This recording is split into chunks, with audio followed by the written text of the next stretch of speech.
Hello and welcome to ACS Golf and this week's review. I'm looking at this, the Cobra Aerojet LS driver. Now, the reason I'm looking at this driver, just as last year when I looked at the Cobra LTDX, the moment Cobra bring out a new model, the prices of their drivers drop.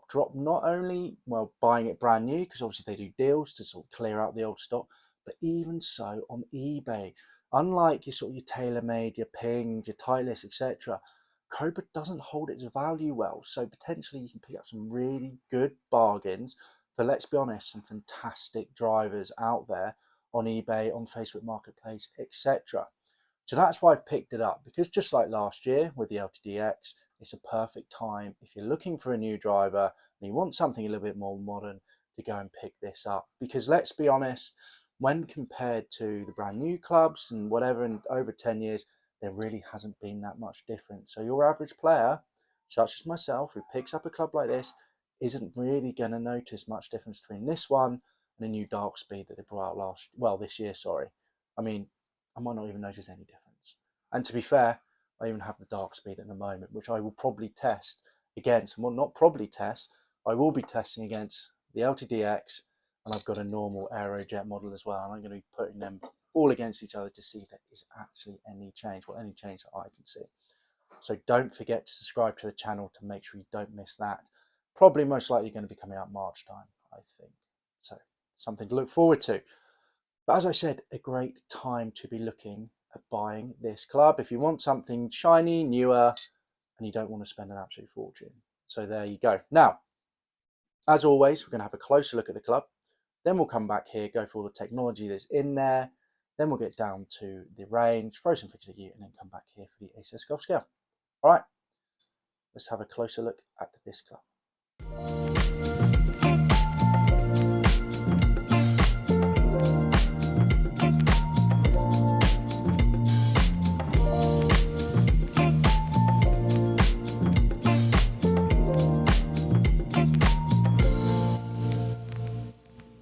So there you go, a closer look at the club. And to be honest, I think it's a good looking thing. I really like the head shape of it. You know, that LS, that low spin model, I really do. I think it looks absolutely gorgeous. Not a massive fan of the crown, to be fair, just because I don't like the shininess. Same thing with myself too. There's a current player in my bag at the moment.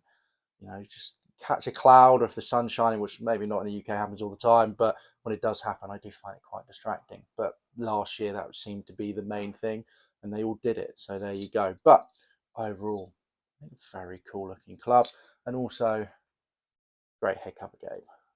I think the head cover for it was absolutely brilliant. It was a really good game there. Okay, so let's get into the technology that's in here, because obviously with Cobra, you know, it is jam packed with it. And one thing I will say is straight off the back, you would notice with a Cobra is, so there's the LTDX, and you can see that it's got that milled face on the bottom there. Cobra got rid of the milled face last year, and they haven't brought it back this year either, with the idea that this power shell on the bottom, you don't need it anymore. But anyway, we'll discuss that a little bit later. So let's go through all the technology. So we've got advanced aerodynamic shaping, which is the whole point about this Cobra series, really, with the Aerojet, was getting the right shape so you could swing as fast as possible. So a seamless aerodynamic design features a raised skirt, more symmetrical shape and streamlined edges to reduce drag for faster club head speed. Perfect. We're not going to complain about that. You know, if you can swing faster, then hopefully you get better ball speed and obviously therefore more distance. So great. And then we've got this power shell with a hot face. A power shell and your hot face, as always, that was still in the LTDX last year. There you go. Not the LTD. I thought that was years ago. I did review one of them actually. Really good fun. But anyway, I think really going off piece here. So power shell with a hot face, so forged power shell face insert maximizes flexibility for faster ball speed and higher launch. A hot face design uses artificial intelligence, they all doing, Callaway does it as well, to create a variable thickness pattern that delivers more efficient speed and spin across the face. Great. Carbon crown and sole, you can see it there and you can see it there. Carbon fiber crown and sole creates a lighter and stronger sachet that allows more weight to be positioned low in the club head for added stability. So there you go, lower center of gravity. Then moving on to the power bridge weighting. So innovative suspended bridge weight at the bottom here. Design enables unrestricted flexibility of the face and sole and positions the CG low and forward to unleash faster ball speed. So this is what they did. So they brought in this sort of bridge at the bottom here, this power shell bridge, with the idea, well, hold on, that's added to the forgiveness aspect of it. So we don't need the mill face anymore, because the whole point of the CNC milled face was to add that forgiveness across the face and then on the lower hit. Okay, I mean, personally, I would have preferred if they just kept the CNC milled facing and really did like the feeling of it, but we'll get to the feel of this later. You have adjustable weighting, so 2 adjustable weight settings, and the heel and toe allow for neutral or fade bias ball flight. So there you go. Got fade there, neutral there, 12 grams and 3 grams. I currently got the 12 grams in neutral, but I did try it in fade a little bit, which I'll discuss later as well. And then adjustable loft, as always. So an adjustable loft sleeve offers fine tuning for trajectory and spin. Each loft is adjusted up to by plus 1.5 degrees and minus 1.5 degrees.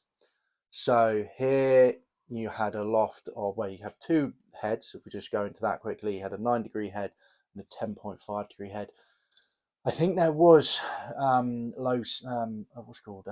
distance driver heads kicking around. We can get them like 7.5, but I think they're specifically for tour and for these long drivers competitions. So you can just go to a shop and pick one of them up. So 9 degrees and you had 10.5 degrees. I had the 10.5 degrees one here, with the idea that obviously I can loft it down to 9 degrees and loft it up to 10.5 if I needed it. Obviously by doing that, you don't claim, you do change the club face a little bit, but not the end of the world. So yeah, there you go. And they also do have a specific drawing setting on it as well, where you can change it up.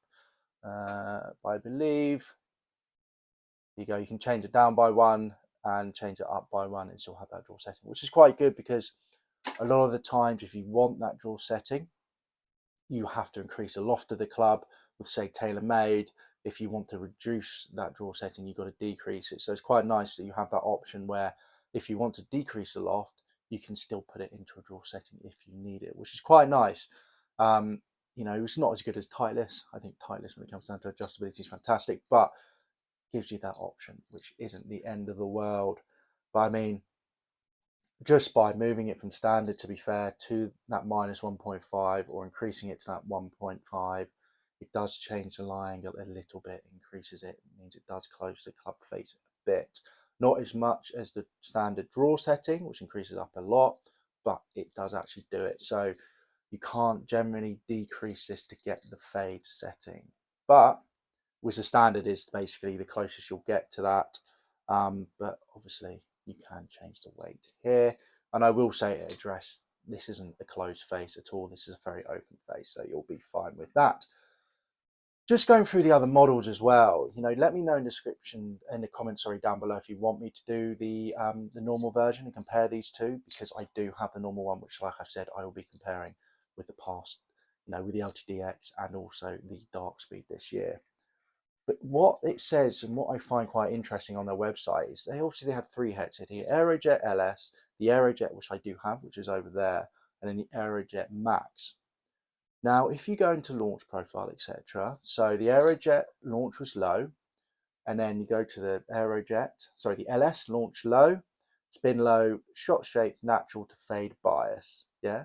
So there you go. Like I said, it was a little bit open, this club face. Aerojet launch medium, spin low, shot shape neutral.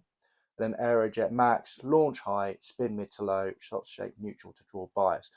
What I find really interesting is both the LS and the Aerojet, the spin is low. And some of the testers out there, I remember watching Rick Shields doing this last year, to be fair, was saying that the Aerojet and the LS, there wasn't that too much difference there. And what he would have loved to have seen is them not have those 2 drivers and just had a weight here. So you'd have 1 weight there and then 2 weights here, with the idea to get that adjustability and remove 1 driver that wasn't necessarily needed. And they actually did that this year, to be fair, with the Dark Speed LS. You have 2 weights there now and a weight there to help really tone in that launch that you want. So a bit interesting there for you. So anyway, there's all the technology in here. Now let's get down to the range. I'm going to throw some figures at you, and then we'll come back here for the ACS Golf Scale. All right, see you in a bit. So here I am down the range on a very cold winter's evening, also with a wonky camera angle, which I didn't notice until after, which was a bit annoying, but never mind. Now, talking about distance. So for me, with a driver, I want an average around 250 total yards. Not necessarily expecting that tonight because, let's be honest, it was so cold I wouldn't expect the ball to fly as far. However, let's get into those figures. So on average, I had a total carry of 223 yards, total distance of 251 yards, so I did hit it.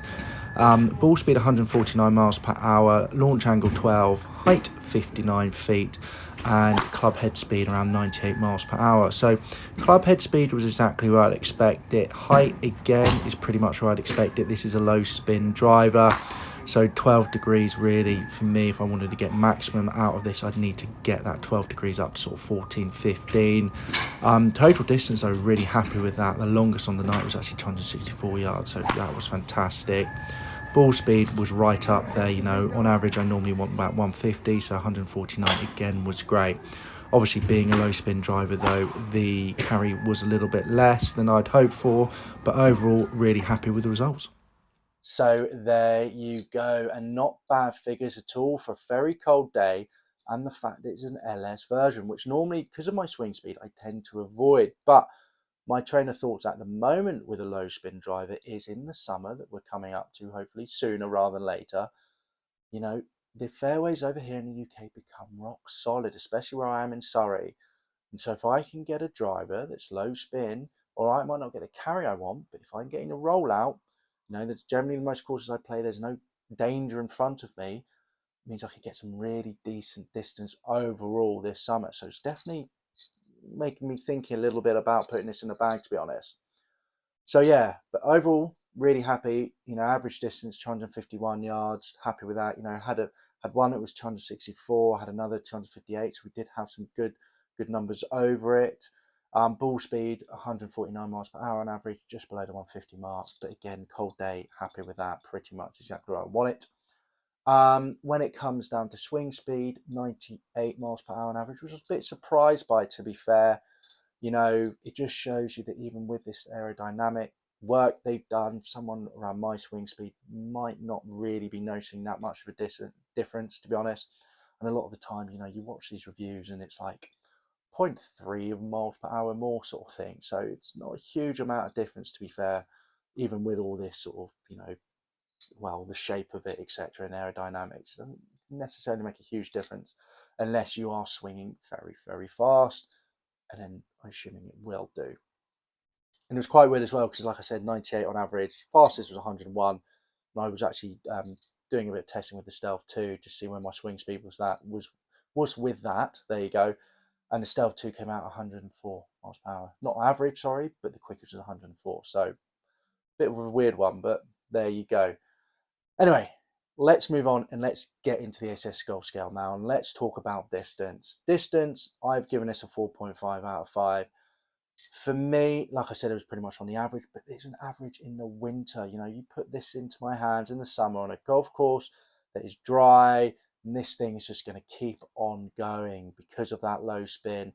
And, you know, if you get the launch angle right with it, which I did every now and again as well, and with that low spin, it is an absolute bomber. You know, if someone who's got a quicker swing speed as well, this thing will absolutely fly. And it was one of the longest drivers last year. So 4.5 out of 5. It is an absolute beast. Moving on to feel. Happily to report, I still like the feel of these. So I was a bit worried when they moved away from the CNC milled faces, I wouldn't enjoy it as much. But I definitely did. It felt powerful. It felt springy. Maybe a little bit soft, to be fair.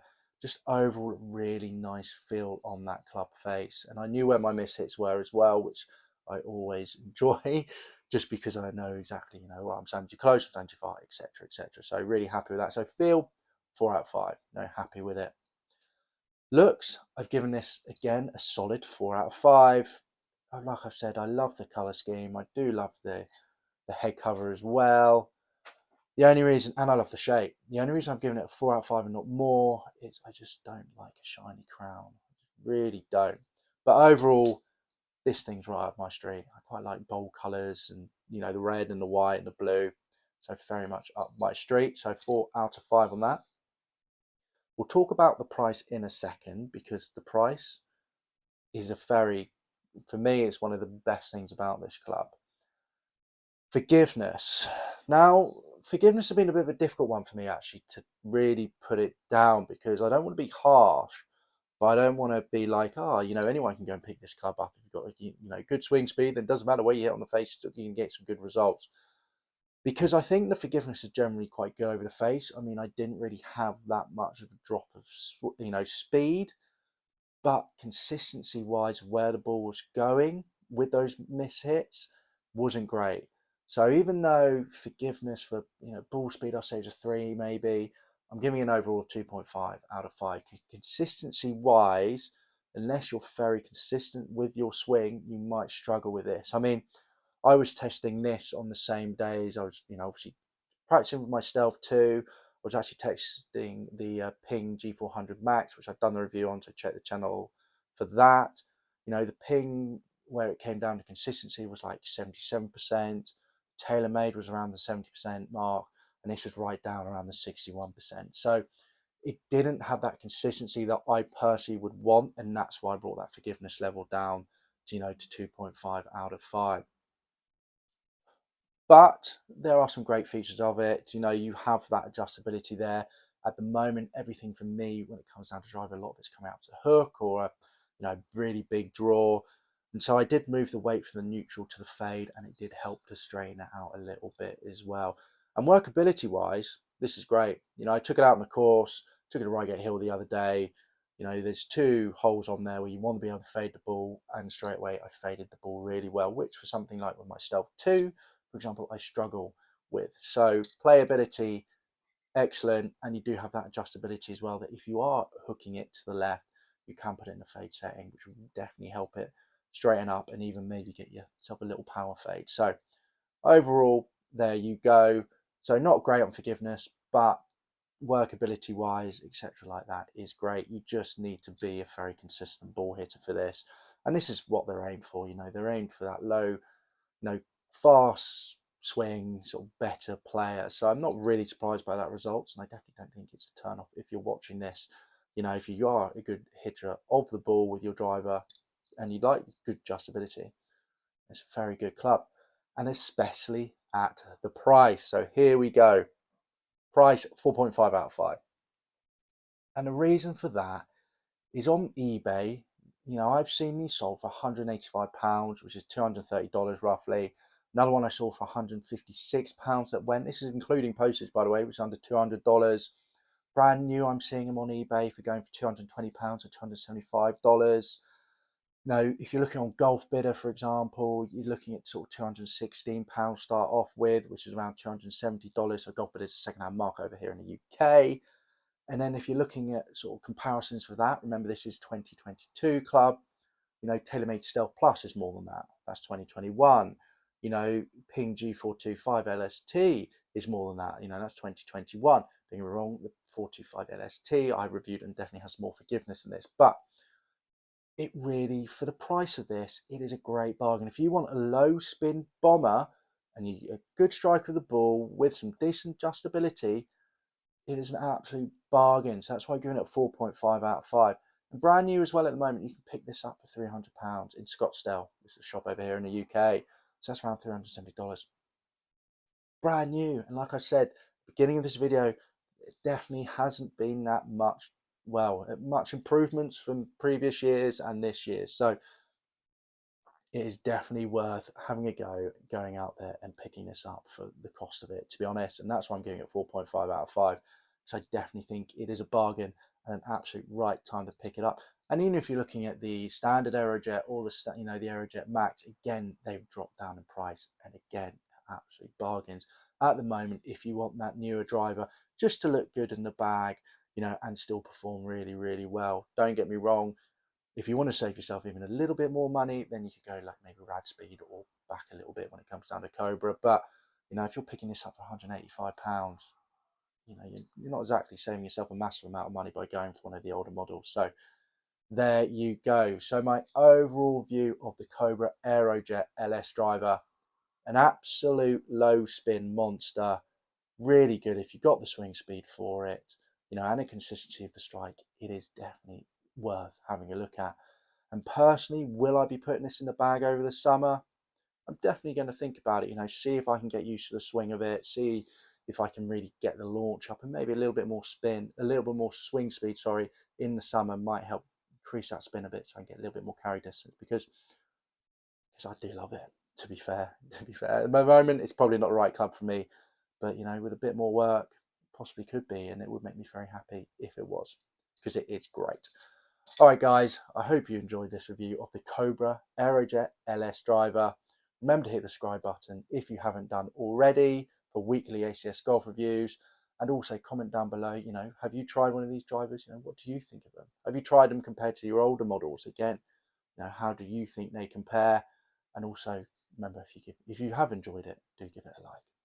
All right, guys, I'll catch you soon for the next ACS golf scale. ACS golf review. Catch you soon. Bye bye.